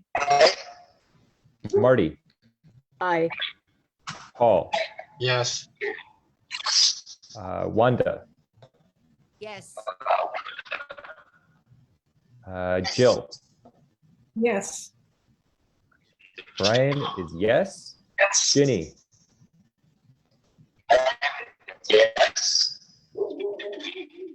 Absolutely, yes. Thank you. all right. And that is everybody. That motion carries. Okay, thank you. So the second letter is addressing state parks funding, and it particularly speaks to the Middle Coast area, and it's addressed to Senator McGuire because as we're a county advisory council, it really is asking Senator McGuire to be our voice. So I'll just read it, and it's self-explanatory. Dear Senator McGuire, Sonoma County Coast Municipal Advisory Council, CMAC, is a volunteer citizen council created by the Sonoma County Board of Supervisors. We are an advisory voice for those from Valley Forge, Bodega Bay, and Bodega Bay to the southeast, and the entire coastline to Mendocino County border at the Sea Ranch. Inland to include the Fort Ross Ranches and Annapolis east to abut Geyserville jurisdiction. It's a large and varied area. For the past 3 years, we contributed to the discussion to update the Sonoma County's local coastal plan, which governs our part of the California Coastal Commission coastal zone. The commission has partnered with state parks, among others, to protect and enhance the California coast through the Coastal Access Program. The Coastal Act includes responsibilities for shoreline public access and recreation, lower cost visitor accommodation, terrestrial and marine habitat protection. Access is paramount. On the Sonoma Coast, state parks is a major physical presence. A significant section of our Sonoma Coast state parks is, in part, failing to meet their responsibilities to provide access and terrestrial protection of forest lands. This is not due to the efforts of local staff. Rather, it is due to a failure to restore park funding after the severe cuts in 2008, which have not been restored. From north to south, we refer specifically to Salt Point Park, Cruz Rhododendron State Natural Preserve, and Fort Ross Historic Park. Before the 2008 cuts, there were 6 resident rangers badges. There is perhaps 1 now. They were important partners in our local emergency response and valued members of our community. Cruz Rhododendron Natural Preserve restroom facilities are nailed shut after being damaged by falling trees. They have remained closed for many years. Fisk Mill Cove in Salt Point State Park offers parking, 2 separate restrooms, and bluff access. However, all of this has been closed to the public for many years. The public trails are in varying conditions from volunteer maintained to impassable. After rains, mushroom collectors frequent this area. They park along the edges of Highway 1 in pullouts and on side roads. Creative restroom stops are in evidence. The trees are diseased and a fire hazard. Several wildfires have started here. Work has been done to remove some trees, but the forest remains sick. Fisk Mill Cove remains closed, making coastal access here closed. Fort Ross Historic Park includes the call house and reef campground. During the Myers Grade fire, important artifacts removed from the call house and stored in Sacramento, they have yet to be returned. Reef Campground has been closed for many years. More than a year ago, State Parks contracted with Fort Ross Conservancy, a 501c3, to manage Reef Campground as an extension of their fort oversight and interpretive directive. Significant repairs of Reef Campground infrastructure were needed before it could reopen. We were told that the campground would be open before now. It hasn't. Access to this wonderful campground and great surfing location remains closed to the public. Funding that supported these parks was cut in 2008. Funding needs to be reviewed and reestablished such that we can once again be proud of these cultural gems. Standing is with our Board of Supervisors. As this is, in our view, a state issue, we are bringing this to your attention as our state voice. It's a question of priorities and funding. If our coast is a state priority, it deserves proper funding. Sincerely, us. With a copy to Supervisor Hopkins and Terry Birtles, District Superintendent, California State Parks.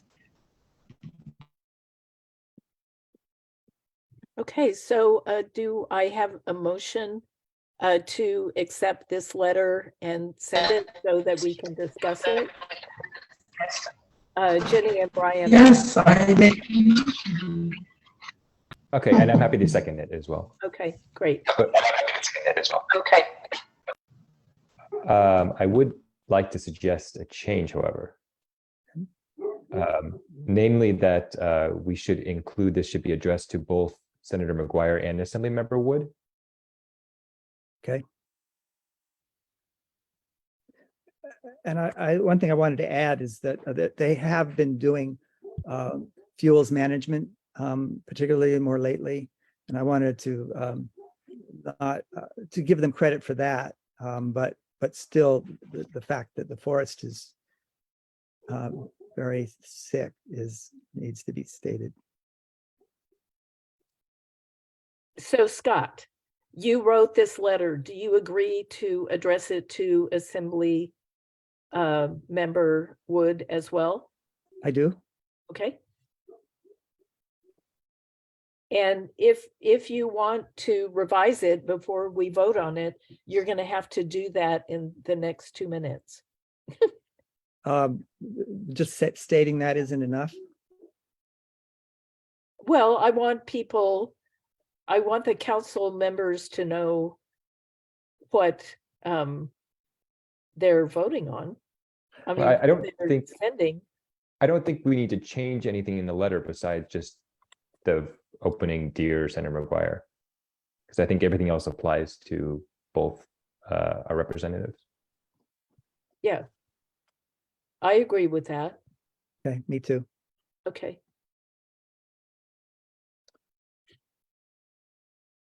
Now, Beth, I think Beth, did you have your hand up?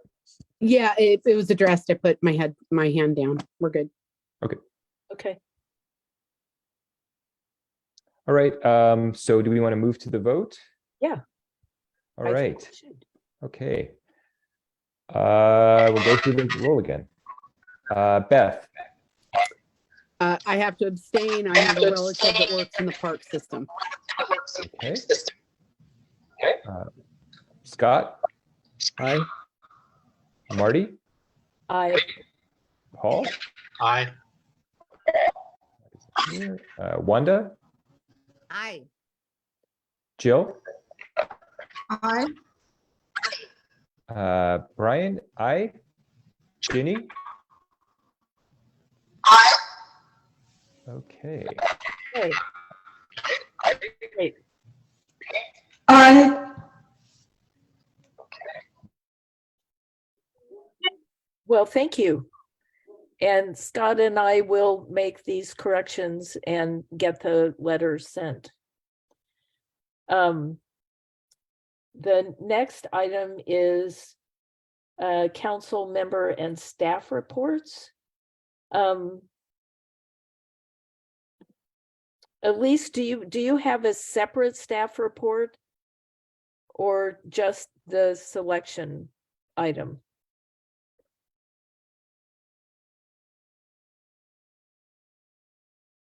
You, just the election item, the selection Okay. item. Okay, so then we'll start off with the Land Use Standing Committee. Paul, I mean, It's me. Brian, sorry. Right, so I have been thinking about whether we need to be having, because we've canceled the last few meetings. I know Marty and I have discussed whether we need a standing committee for the land use. Partially because we're not totally convinced we've been getting everything that we may want to consider, but the other thing would be perhaps an ad hoc would be a little more flexible. Rather than having to cancel meetings, we could simply announce an ad hoc meeting to consider specific things that come up. One of the things that I was thinking was that we could, obviously, I don't know if we need to do it in some sort of vote, but maybe that the vice chair of the MAC would be the recipient of the emails from Permit Sonoma, and would be able to screen through those to see if there's relevant items rather than having a separate land use committee. And then the chair could then call an ad hoc to address any specific things sort of more nimbly rather than having to wait for any specific meeting date. But I'm open to suggestions on this for as we look towards next year. But as of right now, I'm not entirely convinced that maybe the standing committee is the best for it. Scott?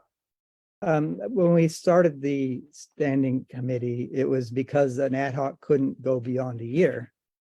And an ad hoc, as I understand it, is created for something specific. So for what you're suggesting to work, I think you said this, an ad hoc would have to be formed if a topic emerged. Maybe Elise or Leo could speak to that. Yes, we were anticipating that the first step is getting the information and deciding whether a meeting needs to be held, and then the second, or whether the topic is one that is MAC worthy. So we do get quite a few where it's like somebody's finishing a fence, or some very tiny thing that really isn't of interest to the greater MAC. And so that we get to that first point where the vice chair would receive the information. I get them, Leo gets them, and we forward them onto the MAC. And at that point, the vice chair would decide whether to ask for an ad hoc committee to review it. And so if it were Brian in this time and place, he would contact Marti, and Marti would appoint an ad hoc, and the ad hoc would take a look at the item and then decide on what meeting would be held and when. And that's the way that process would go. At least that's the way I think we envisioned it when we discussed it. So that way, the meetings can come up when there's an item of interest rather than every single month when there aren't many items of interest, as we've discovered. Right. So we have to be, for each event or project, we would be doing a new land use committee. Yep. Or we call it like, Jenner House Committee, for example. Yeah. Speaking of Jill. Yes, speaking of the Jenner House community,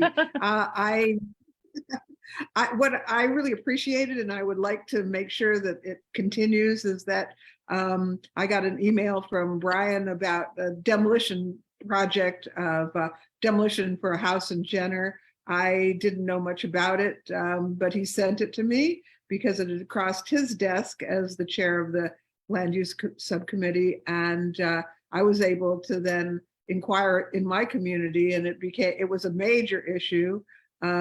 which got resolved really beautifully without actually the land use committee having to have a meeting, but it did generate a lot of discussion with locally and a resolution locally. And I like that I was given notice by Brian that of this permit that had been applied for.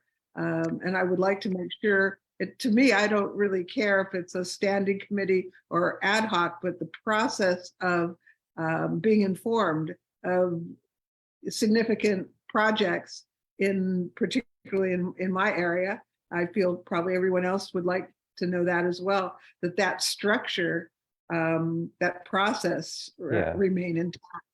So I will say another one of the problems that we had being a standing committee that so right now the standing committee is myself, Beth, Marty, and Scott, was that if Marty and Scott and I wanted to talk about something that may be a land use issue, then we have Brown Act issues.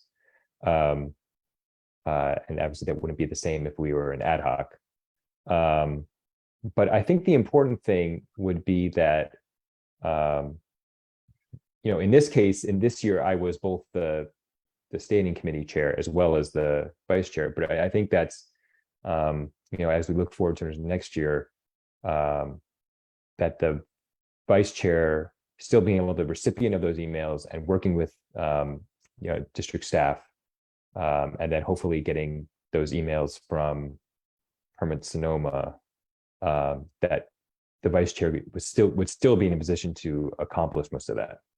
So whether it's, the standing committee chair, and again, it was kind of weird because I was both this year, but the standing committee chair, but instead just being the vice chair, I don't think that's necessarily adding that on to the vice chair. I don't think would be undue burden for that vice chair. Because it's not, it's not like Elise was emailing me every day with a new project. It was a rather short, a few, a couple emails a month.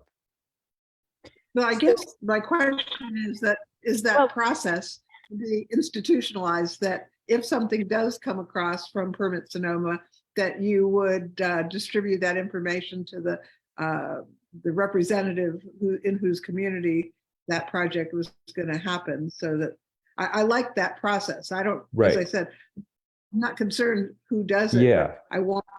So I think the easiest thing to do when we're considering whether we should set up an ad hoc would be that question of, if it's in my neighborhood, I can answer that question. But if it's not, then the easiest thing to do for that demolition project Jenner was to email you, because you're in Jenner, you would understand the situation better.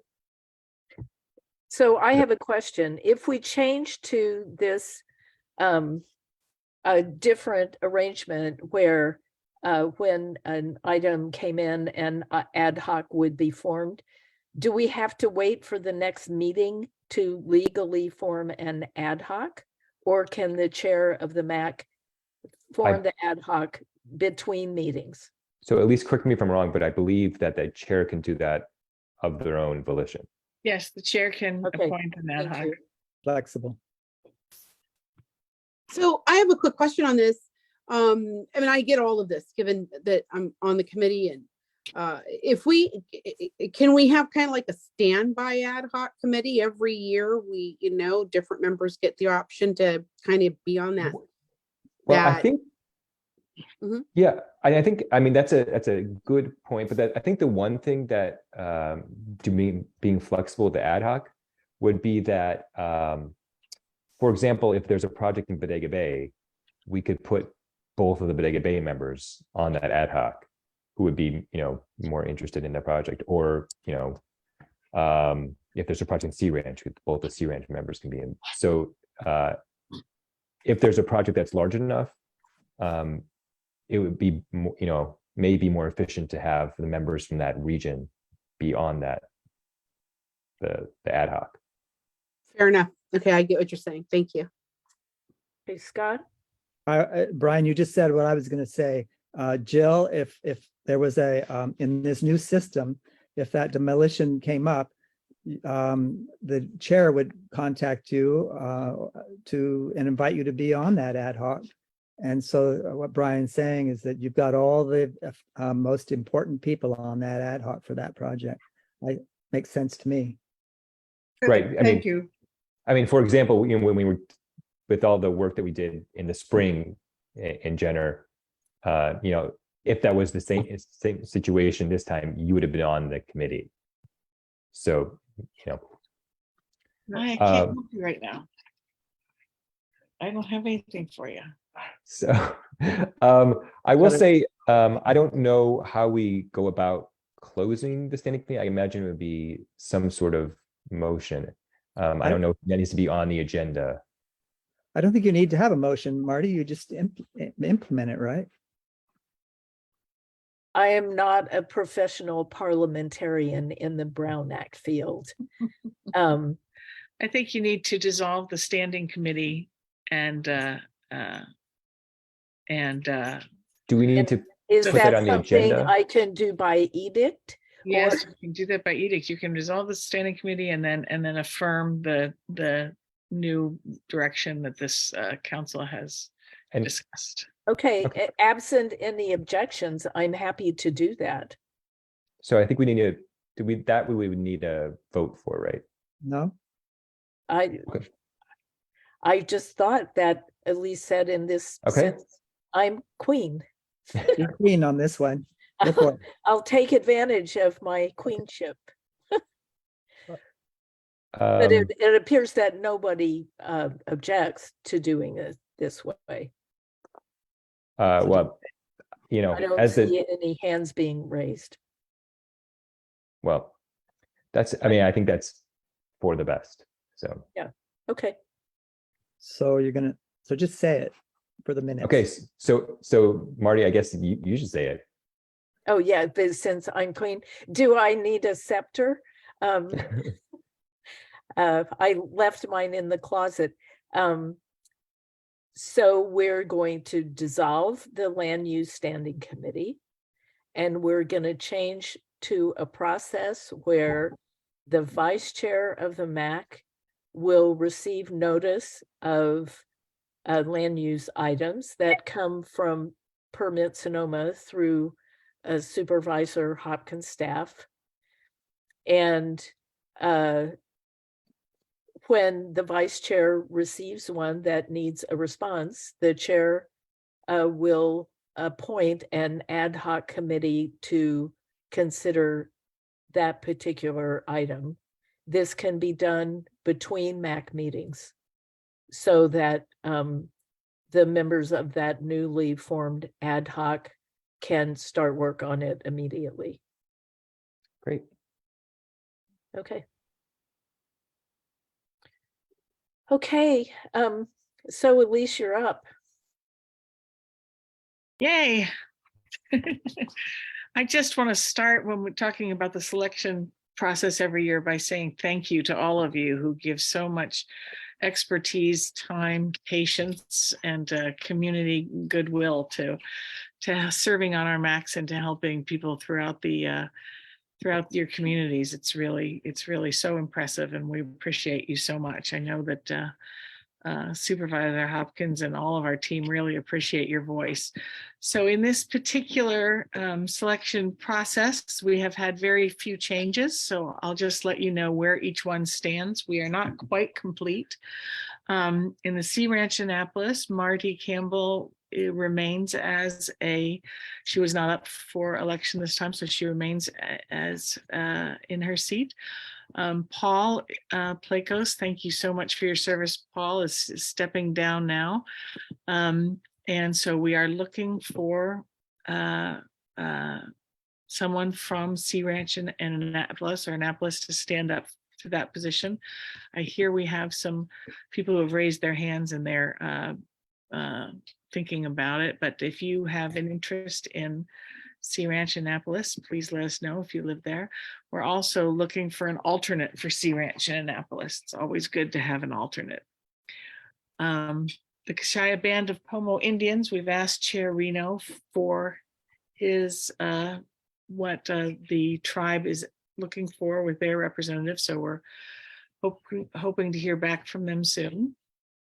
In Fort Ross and West Cazadero, Wanda Swenson has been the representative and Caroline Madden has been the alternate, and we're going to switch now. So Caroline Madden, starting in January, will be the representative and Wanda Swenson will be the alternate. Timber Cove, Scott Farmer is still in his seat, as is Annie Cresswell as an alternate. Jenner, thank you so much for representing Jenner, Jill. And Bodega Bay, Brian Lubitz has re-upped his term, and we're very pleased to reappoint him because you're doing such a great job as vice chair and the chair of the Land Use Committee. We have alternate Carl O'Shea. In Bodega Valley Ford, thanks to Beth Brazzoni and Che Casul, Beth continuing as representative and Che continuing as alternate. So we have a very stable, very expert development. We will be moving and testing hybrid meetings in this coming year.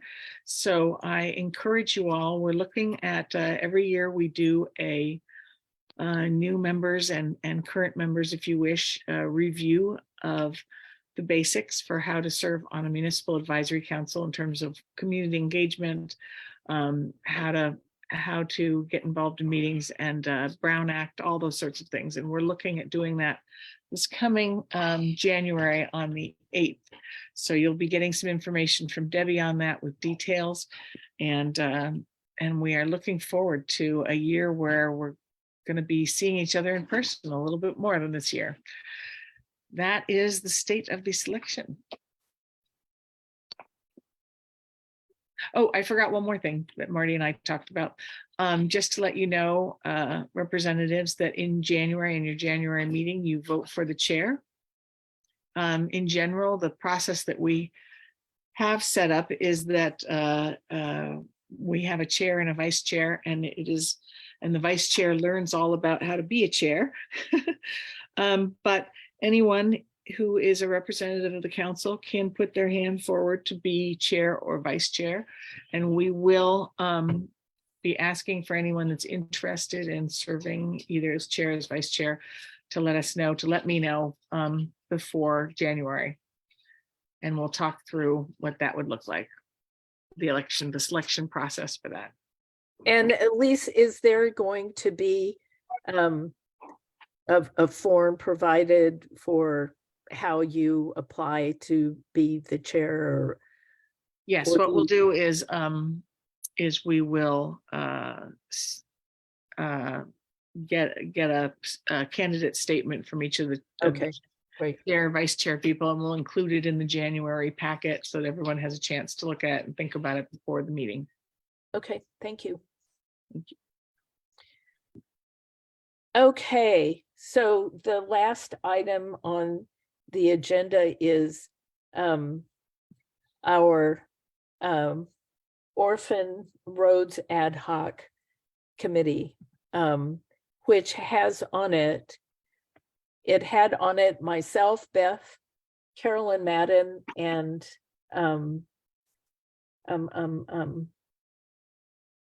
Annie Cresswell. And I have just been unable to lead the charge. Beth has resigned from the committee because of work issues. And then just at 4:30 this afternoon, I got a spreadsheet from Elise saying that TPW wanted our input about the roads by December 15th, about the roads that they will put on their list for 2024. So we're a little at loose ends, especially since neither Annie or Carolyn has volunteered to lead this group, although I asked them last week if either of them would agree to lead it. Elise has provided a spreadsheet that she's pulled together from a variety of sources that shows the roads that have been repaired over the last several years, the ones that are slated for repair in 2023, and the ones that are already a much shorter list of ones that are already being considered for the 2024-25 timeframe. And I've spoken to both to Elise and Brian about this before the meeting. I think we need to do some sort of communication to all the members of the MAC, sending them this spreadsheet and asking them to add to it roads in their district in the next month, so we can provide this information to TPW. Also, Brian raised a very good question about what do we do about roads that are not specifically county roads, and are all roads within our areas candidates to be on this list or not. So I'd like to open this up for discussion. Elise, do you have anything else to add before we start talking about it? Thanks so much. I don't know the answer to Brian's question. I believe, I mean, it seems obvious to me that the county department fixes the county roads. So I'm not sure what are these non-county roads, if they're Caltrans highways. Just to be clarified a little bit, it's like the roads in Old Town Bodega Bay. From what I was told was that the DPW wasn't interested in doing those. I mean, they're very short, but they're very used, and they're all full of potholes. So some of the potholes have been fixed, but they're every road that gets proposed will go to Transportation and Public Works, and they'll have their engineers look at it. So it's not we just pave every road that's suggested. It's, you know, we're trying to be very thoughtful about it in terms of, so I say just let's let Transportation and Public Works let us know if that's the road. It's also important, as we're speaking with constituents and with ourselves, to emphasize how good it is to use SoCo Connect to report potholes on an ongoing basis, because there is no need for us to live with big potholed roads. They don't necessarily get repaved, but they do get potholes filled pretty quickly. So lots of questions. Okay, Beth. So this was a project that I think we all wanted to embrace wholeheartedly. And it's very meaningful. And I understand the frustration. Perhaps we can look at this a different way. Instead of it being an ad hoc committee, we all participate. If there needs to be a point person, I'm very happy to be that point person. You know, someone that the information comes to, and then I work with Elise and the roads departments. Yeah, that would be great. We do it. That is what we need. We just need to get the news out to your districts and have a way to gather the information. Right. So I mean, I was just thinking of putting out a form of some sort to all the MAC members that they could forward out, so we can get those all just in a spreadsheet somewhere. Yes, I think that makes sense. What Brian just said, come up with a format. Elise has already done that in the spreadsheet that she sent me late this afternoon. Maybe we just need to create a Google Sheets document and send the link to all of our members and ask them to fill it out to the best of their ability. However, it makes sense to do that in their region. And that may vary from region to region. And it may very well be that you all just look at the list of roads that we have on there, because we get calls all the time from people saying this road needs to be fixed. So I do have on here already the roads that we've already been receiving calls for. So, and some of them were ones that like Paul checked in with your fire chief last time and recommended roads that were of importance. So I already have those on there. So this sounds like a tremendous task, but I think that once you get into the spreadsheet and start looking at it will feel more manageable. I would love to see this spreadsheet. Thank you so much. Yep. Okay, Jenny, I see your hand, but Scott and Jill are ahead of you. And would you please mute yourself? Thank you. Okay, Scott. Yeah, I just to underscore kind of what's being said is that this seems like a very straightforward thing, that if we see that memo from Elise 430 memo, and all of the MAC reps and alternates get it. If you want to send it as a Google Doc, I ask if you include a PDF as well, that we look it over, and to the extent we're able, we get input, but time is short, and that we pass on our suggestions to Beth. And then just that. Beth, are you sure you want to do this? What about your cows? Yeah, I'll make, this is a big deal, and I, you know, in listening to everyone and in reviewing everything that we've, you know, discussed, this is a very big deal, and the cows will be fine. I'll make it work. I'll make it work. I've put the link in the chat, and I will send out a PDF after. And about public roads, if there's not a gate on it saying private property and it's not the state highway and you want it worked on, add it. Don't judge. Well, I think you'd have to have reason to use it to add it, because we could get some zealous people running around and. Well, Public Works will figure that out. Mm-hmm. I mean, don't edit it up front. Right. Okay, Scott, are you finished? I'm done. Thank you. Okay, Jill?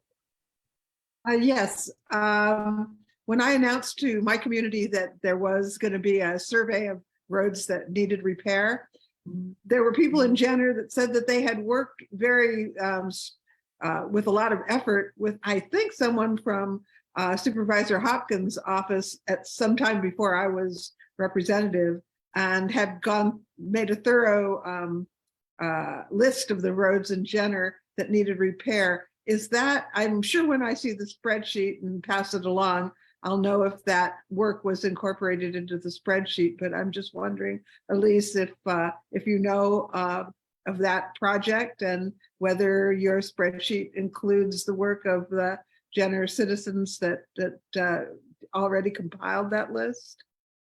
Thanks for letting me know about that. I have the messages from last year's, which said, which gave us in particular, the road of LaPorte heading up towards, I'm sorry, I'm not going to remember the names of all of the roads. And so I did incorporate that, but I don't have a particular spreadsheet from years before. I know that there was an ad hoc, the year before I came in, so it may very well be that we need to unearth that. So I'll go looking. Okay. And I'll see if I can get it from my end. Okay. But I do have some Jenner on there. Okay. Well, there's not that much Jenner. Okay, Jenny? Yes, thank you, Marty. My question is, what should we be telling our constituents about what the prioritization would be for the road repair or reconstruction? That's a great question. Prioritization is fascinating and intricate thing. First, the engineering people from Transportation Public Works comes in and takes a look at it and sees what work needs to be done, what the cost is, and what the road is. They also look at key questions such as, is this an evacuation route or is this a dead end? how many people usually travel this route. So you'll find that the roads that have prioritization tend to be those that are more frequently traveled, more needed, more people are using them. And it may also be dependent upon the condition of the road. So a road that's been in poor shape, that doesn't have as many people on it, maybe this is the year that we have the funds to do that. So it is balancing quite a few different elements. You'll see if you have the spreadsheet open, you can see how they talk about the different segments and how they address those segments in terms of areas. So, and Leo has just put up a Transportation and Public Works official page on their pavement preservation program. So one other thing to know about making decisions is they don't, with the pavement preservation project, they do not widen any roads or make any new roads, because that would require environmental review and permits and things that would delay the road repaving by a number of years. So this is simply pavement preservation that we're talking about at this point.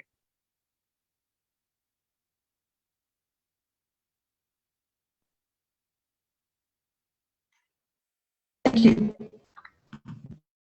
So Beth, I'll follow up with you tomorrow about how to structure this so we don't give confused communication to our members. Okay, thank you very much. Okay, Scott, is your hand up again?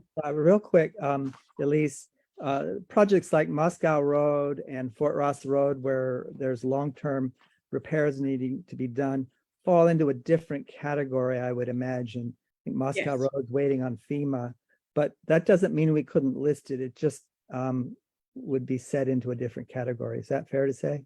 Yes, what we're looking at right now is pavement preservation. So we're not looking at retaining walls or culverts or flood repair damage or anything like that. We're just looking at pavement preservation. Jill? Yes, would you remind me what the deadline is for submitting all of these suggested repairs? They're hoping to be able to bring it to the Board of Supervisors by the end of December. So they asked for December 15th, but they're not, it's not. Yeah, so we have a month to work on it. All right. And in working with Beth, since I think we want a consolidated list, I'll work with Beth tomorrow to come up with how many days in advance she needs to receive information to be able to pull it all together. Thank you. Teamwork. Yay.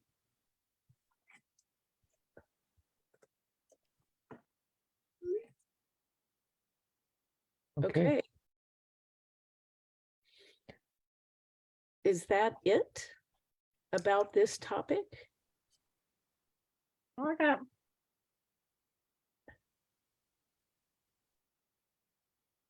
I'm sorry? Yes, that's all. Okay, great. Does anybody have in mind agenda items for the January meeting already that they'd like to add? Beth? I do. Thank you so much. So I am getting questions from some of our constituents regarding how land use designations occur. And I think this is a very important topic. I think there's a mystery in this to all of us, but I very much would like to invite PRMD or Gary Helfrich or whoever sets these designations to come and explain to us how this occurs. I am also getting questions regarding the amount of influence NGOs have in our county and how our code is set, whether it be building code, general plan, LCP, but I'd like to have both of those items discussed at the next meeting if possible. I don't believe we've done those items before. And I think that there's a real need to have the public understand, we need transparency in how all of these things occur. And Beth, I didn't hear a key word in your first sentence. You said you wanted to know land, how different land use designations, parcel designations, for example, I'm LEA, land extensive agriculture.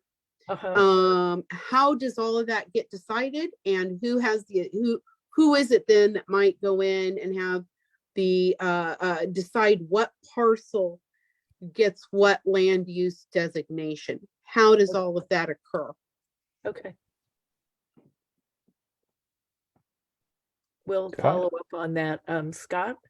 Just to add on to what Beth said, the goals for added housing in the county are quite high, and that would require, as I understand it, land use zoning changes to allow more dense building, which could be part of that conversation. Now, the coastal very zone is good, very certainly good. separate from the other part of the county, but parallel. And that, understanding that would be good. And I assume you want to understand how that would happen in the coastal areas and not in the inland areas. Yes, far, yeah, more dense, and the conversation far more about the coastal area, but I mean, it's got to be similar throughout the county, right? I mean, No, it doesn't have to be similar throughout the county, because the coastal commission controls in the correct coastal region. Correct, but the process, it's the process. How does that all happen? So, I mean, I don't think I could call up PRMD tomorrow and say, by the way, I think down at the corner of Bay Hill Road and Highway 1, we should change the land use designation, right? So that's, I'm just saying, there's got to be a process. Obviously, the Coastal Commission, it would go to the Board of Supervisors. I'm assuming, I'm not even sure if the Coastal Commission here would have the ultimate say, but how does it get there in the first place? And we have more than just the coastal zone. Leo has just added something in the chat. Permit Sonoma is looking for feedback on the county's housing element by December 4th. You can see details here, and then he has a link. So you might want to look at the chat and go to that link. And also Permit Sonoma is in the process of having housing town halls. And I've gotten emails about those in the past few days because I'm on their email list, but I'm sure that if you go to the Permit Sonoma website, you can see when those housing town halls are as well. So, can I, Marty? Yeah. So I did attend, I know Scott attended as well, the housing element review for District 5. That was Monday. Is that right, Scott? Or Tuesday? Time is a construct. That I think was valuable, but I think it may be something that could be wrapped up along with, with what Scott said earlier and what Beth said earlier, which that we could maybe have something that focused on housing, just a general housing program, including affordable housing, and then also including Beth's topic of land use designations. Okay, good. Beth, is your hand up again or still? Oh, so sorry. No. Okay. Okay, thank you. Okay, thank you all for your time. Do I have a motion to adjourn? Motion to adjourn. Second. All right, I guess I have to do this again. All right. Beth. Aye. Scott. Aye. Marty. Aye. Paul. Aye. Wanda. Aye. Jill. Aye. Brian. Aye. Ginny. Aye. And all right, the unanimous. Thank you, everybody. Thank you. Happy Thanksgiving. Happy Thanksgiving, everyone. Thank you. Thank you, everybody. Thank you, Marty, care. for all your work. Thank you, Marty. Thank you, Brian. Thank you, everyone.